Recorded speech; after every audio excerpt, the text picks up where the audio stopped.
Market meltdown? Not right now. Let's go straight into it.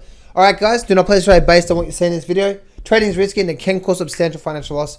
And I just wanted to share with you guys what I'm seeing in this market right now, showing what I'm seeing in the video right now. This is educational only. Do not place a trade based on what you're seeing in this video today. Now, let's actually have a look at what the market is telling us and what's really going on in the market overall. All right, now let's have a look at this here, guys. So the Dow Jones, I've been talking about for the last couple of days how this market looks like it's forming a bit of a head and shoulder formation. And if scenarios, or if we get the confirmation, then we could see a decent sell-off in the markets. Now, what has actually happened with that pattern so far? Let me bring it up here and let me zoom in on this here so you can see what's going on right now. And you can see what's happened is that we just basically the Dow Jones is basically run to the high, so it's made like a bit of a double top formation. We had like a little bit of a gap, but that's what's happened through there. Let me see if I can share this with a candlestick chart. It might be a bit more clearer on a candlestick basis for you guys. So that's the head and shoulder formation there. So this here was the big head and shoulder formation there. And again, what was I waiting for? I was waiting for confirmation. So what's happened right now and what's going on right now is that if we just look at this here, right now what's going on is that we're at this area of resistance and it just popped up, went straight to this area of resistance, and now it's holding there right now as we speak. Now, moving forward with this, guys, what does that mean? That means the head and shoulder, this head and shoulder, it is not a head and shoulder right now, and it was just simply it was a head and shoulder formation, but we didn't get confirmation. So therefore, we just delete this out of here, and delete this out of here. Now, what is this? What is this forming into right now? It is forming into what? It's a channel, right? So overall, we've got an overall sideways channel. So where is this likely to run to with the Dow Jones? So firstly, whenever you notice a channel, measure the lows, like go for the low. See this low point through here, and got a low point through here. You got this high point through here, and you got this high point through here. All right, so you want to measure the highs and lows, and what you want to do is you simply just want to, when you see that, you simply want to give it a projection. So you measure from the bottom of the channel to the top of the channel, bottom of the channel to the top of the channel, bottom of the channel to the top. Oh, that's on repeat. No wonder that's a. All right, so let me just delete that. Let me delete that, and let's go back to here. All right, so what you're gonna do is you want to measure to the bottom of the channel to the top of the channel. So if we do break up, guys, then it looks like if we do break up and continue up, looks like we've got a minimum target up here of the 23,000, probably close to 24,000 on the Dow Jones. So that's what we're seeing there right now. So there's other two scenarios that's likely to happen here, guys. Well, actually, really three scenarios that's likely to happen here. And no one really knows what's going to happen. Yes, we need to use the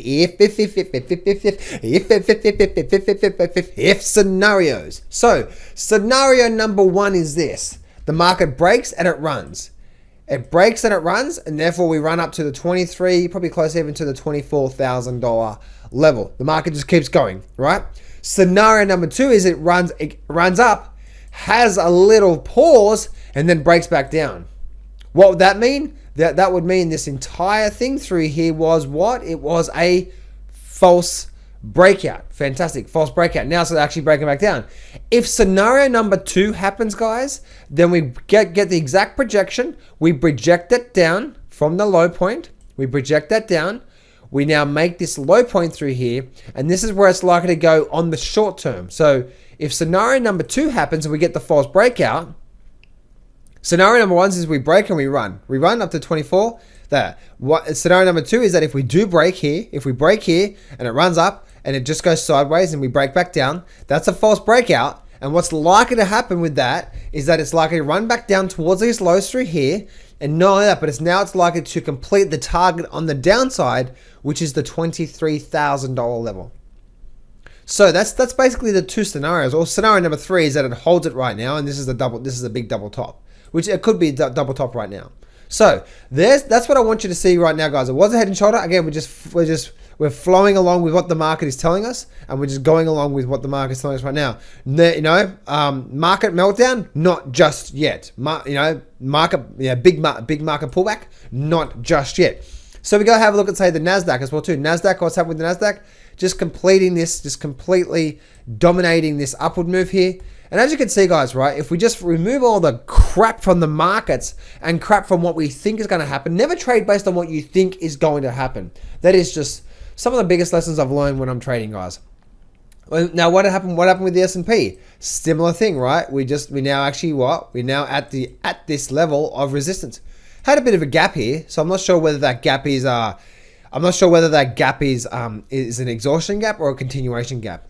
I'd be saying incline that's probably more like an exhaustion gap, only because price and time are not equal. I'm not going to get into it now, but from this low to this high point, we had 1.5 months of upward movement, and now we've only had 10 or so days of sideways movement. So it hasn't had enough time to recoup, I don't believe. But this is a market blow-off, so the market can just keep going up and up and up from where it is right now. So that's what and the exact same thing applies, guys, to the S&P that it does as I did to the Dow Jones just then. What is that? You measure from the bottom to the top. Bottom to the top. You extend that down through there, and the target level is around this 23. 25, 35, somewhere around about there, and we project this up. If this thing keeps running up, guys, then we have a good chance of getting up to there on the S&P 500, which is around the 2,500 or closer to 2,600. So basically another nice run to the high side would complete that projection. So we'll see what happens moving forward, guys. Obviously, it's in a bit of a holiday period right now. Is this a last little rush, or is this a last little update before the pullback? I'm not sure, guys, but the thing is, we will get a big pullback, guys. We just don't know when, and that's the reason why, guys, I was always waiting. If I was looking to short this market, I was waiting for some sort of confirmation. We did not get confirmation. I did not short it, and so therefore I stayed out and waited for confirmation.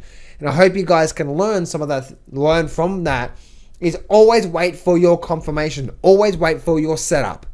I can't count how many times I have had a losing trade because I just didn't wait for a good setup or wait for the confirmation. So there we go, guys.